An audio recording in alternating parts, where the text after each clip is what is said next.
नमस्कार सर, मेरा नाम राजू है। लोग पोस्ट ऑफिस आरडी में पैसा इन्वेस्ट करते हैं तो पोस्ट ऑफिस आरडी का जो रिटर्न है उसमें लिखा हुआ है 5.8% पर एनम कंपाउंडिंग क्वार्टरली। इस कंपाउंडिंग क्वार्टरली का मतलब साधारण लोग समझते ही नहीं है, तो उनको लगता है कि मतलब बहुत कुछ ज़्यादा मिल रहा होगा। क्वार्टरली मतलब तीन महीना में 5.8 मिलता रहेगा तो कितना ज़्यादा रिटर्न हो गया। इसका हम कैलकुलेशन देखते हैं कि कंपाउंडिंग क्वार्टरली का मतलब क्या होता है। तो मान लेते हैं कि जब आपने 1 लाख रुपया रखा तो 3 महीना के बाद 1450 रुपया ब्याज आ गया, मतलब वहां पे ब्याज आपको शो होने लगेगा। तो 3 महीना के बाद अब जब चलेगा तो 1 लाख तो मूलधन था, 1450 रुपया और उसमें जुड़ जाएगा और उसमें फिर इंटरेस्ट लगेगा। इंटरेस्ट कितना होगा तो 5.8 पर एनम था तो 4 से डिवाइड करेंगे तो क्वार्टरली ब्याज कितना आएगा 1.45 का क्वार्टरली ब्याज आएगा। इस क्वार्टरली ब्याज को पूरे 1 साल में 4 बार लगाएंगे तो साल में कितना ब्याज आएगा इफेक्टिव, ये यहां पे आ जाएगा।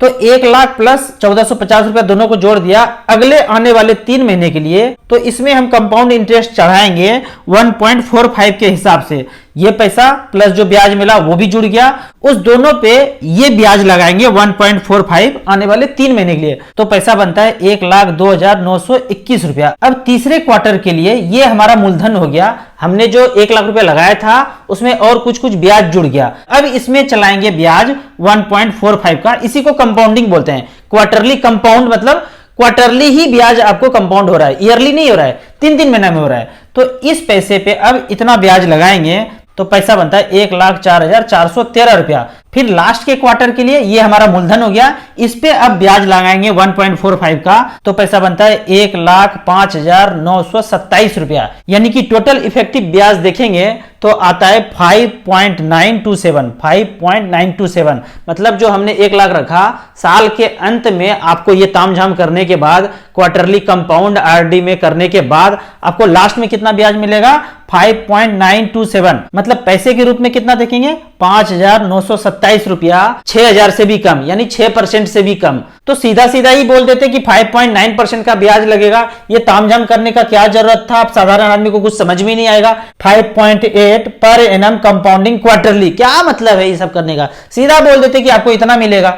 लेकिन नहीं, साधारण चीज को ऐसा कॉम्प्लिकेटेड बनाना है कि साधारण आदमी को कुछ समझ में नहीं आए। जो बड़े बड़े लोग पढ़ के बैठे हैं उनको ऐसा कॉम्प्लिकेशन ला देना है कि साधारण आदमी को कुछ समझ ही नहीं आए। तो ये आरडी के पैसे को आप निकाल करके, यदि मैं ये बोलूं आपके पास टाइम ज्यादा है, 15 साल 20 साल 25 साल का टाइम है, 10 साल से ऊपर भी टाइम है, तो उन सारे पैसे को आप निकाल करके एसबीआई इक्विटी म्यूचुअल फंड में रख देंगे तो क्या हो सकता है। मैं आपको ये आगे दिखाता हूं कि मान लेते हैं कि आपके पास 20 लाख रुपया रखा हुआ है और आने वाले 15 साल के लिए आप एसबीआई म्यूचुअल फंड में रख देते हैं और 12% का रिटर्न कैलकुलेट करो आने वाले फ्यूचर 15 साल में, तो पैसा आपका 20 लाख का वैल्यू बनता है 1,09,00,000 रुपया 12% के रेट से। 13% के रेट से बनता है 1,25,00,000 रुपया, जबकि 14% के रेट से बनता है 1,62,00,000 रुपया।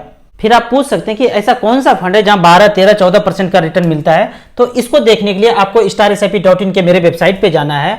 बिना लॉगिन किए हुए इस ग्राफ को टच करेंगे तो यहाँ पे large cap, mid cap, small cap का आपको यहाँ पे कैटेगरी दिखेगा। हमने लार्ज कैप को सिलेक्ट किया है। सबसे लास्ट में ये SBI ब्लू चिप फंड है, जहां 12 लाख रुपया किसी ने वन टाइम 10 साल पहले लगाया था तो उसका वैल्यू है 55,93,000 रुपया। ये लार्ज कैप कैटेगरी का डाटा है। अब मिड कैप को सिलेक्ट करते हैं, मिड कैप के कैटेगरी में जाते हैं। मिड कैप के कैटेगरी में आप चेक करेंगे एक्सिस मिड कैप ने पिछले 10 साल में 12 लाख का 83,23,000 रुपया बनाया है। इसका परसेंटेज रिटर्न चेक करेंगे 21.37% का रिटर्न यहाँ पे जनरेट करके इस फंड ने दिया है। अब हम स्मॉल कैप के कैटेगरी में जाएंगे। स्मॉल कैप के कैटेगरी में चेक करते हैं तो सबसे पहला फंड आता है SBI स्मॉल कैप फंड का, जहां हम सब देशवासियों ने 9,714 करोड़ रुपया इस फंड में लगा के रखा है।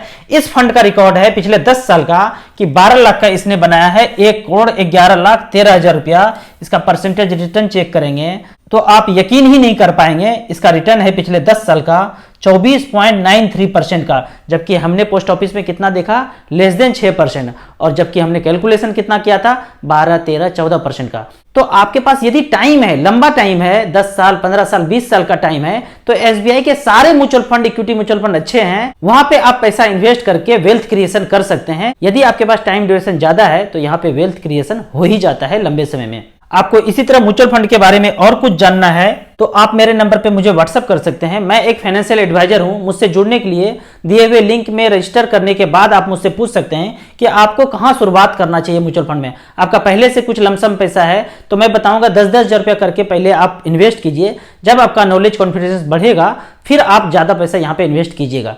वीडियो अच्छा लगे तो आप अपने फैमिली मेंबर के व्हाट्सएप ग्रुप में इसे जरूर शेयर कीजिए। Thank you so much.